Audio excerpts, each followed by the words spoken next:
Another tank which I wanted to try after the buff was Panther M10. This tank is rather old.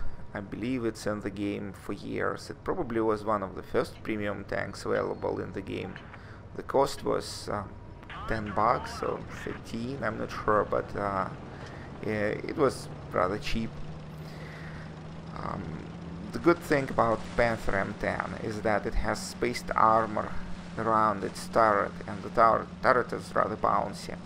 Plus, the gun has rather good depression and it has great DPM.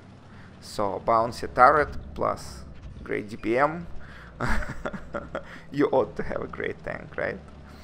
So it seems like people were complaining about this tank, but honestly I don't see why, because it was a decent tank. But anyway, Wargaming decided to buff it, so it became even better. It should become even better. So I played a few games in it and I was really enjoying it. So I'm not sure that it allows you to earn a lot of credits, but in terms of win rate and improving your stats, it's a rather good tank. So I probably would be playing it occasionally when I need tier 7 tank. So as you see, you occasionally need APCR rounds, but the gun is rather precise, so if you are willing to wait a bit and aim, you could hit those tiny pieces of unangled armor and still do a lot of damage. So I don't know, this tank is rather good, especially when you take positions at the side where you are shooting at the weaker parts of the armor. So at this point I'm still trying to stay at the hill and see what's behind, but now we have only 3 tanks left and it seems like the last one is AFK, so now it's safe to rush. And even with AP rounds, when you get when you see a side of the heavy tank, you could easily penetrate it. I remember that mobility was increased, so this tank became faster, and it's rather fast indeed. So this one was a very useful buff, because now it becomes easier to reposition your tank and get to the flank. So overall the tank is quite enjoyable, and if you are looking for a premium tank, I think that I would recommend this tank. Yes, it's rather good.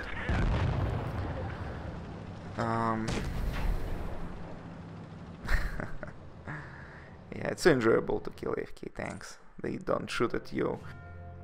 Okay, so the next game is Supremacy mode, and it should be safe to play Panther M10 in Supremacy mode, because again, it's fast and you should be able to capture bases and recapture them in case when it's needed.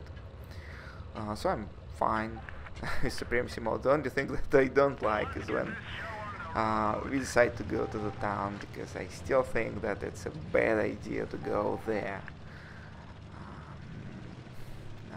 It's just in the town you start trading shots, and when you have at least some mediums on the team, it's always a good idea to go to the caves where you have more place to maneuver. So the Panther is probably slower than VK, but VK is a light tank, so what do you expect? We decide to quickly capture A, and now we're supposed to have some advantage, and I'm going to that high ground position where I would be able to shoot tanks which move by. But unfortunately, oh no, I was able to find one. That's a RL-38, probably the weakest tank in the game. Yeah. Somehow it manages to slip by. I'm not sure what's going on there, but we have another client. It's another tank destroyer. Oh wait, yep, that's the kill. Another tank destroyer, British tank destroyer, which is rather slow, and unfortunately it has rather thick armor. So I'm trying to hit this gigantic cupola at the top. Actually, I'm trying to track it, and I'm surprised that our VK doesn't try to do this, because that was the key to its survival. And what it does is exactly the wrong thing. He tried to run away from AT, while it should be trying to stay as close as possible to the tank destroyer, and preferably get to its side or even to its back. So quite poor play on the VK. Now I'm trying to out-DPM that Sherman, and it's a pretty easy target for me because I'm able to penetrate it almost everywhere. Will it run away? No. I'm starting to capture the base, but oh, I see Dracula, and I should be able to ram it because I'm a heavy tank. I'm a pretty heavy tank.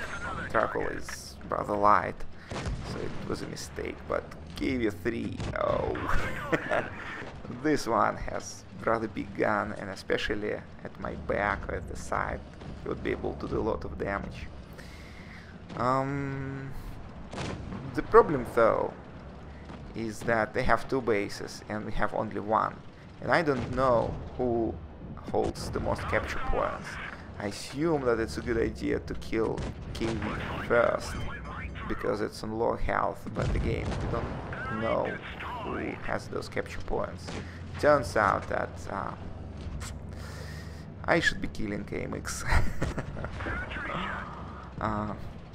I'm still able to penetrate its armor because it's not that thick, but we just don't have enough time and we lose.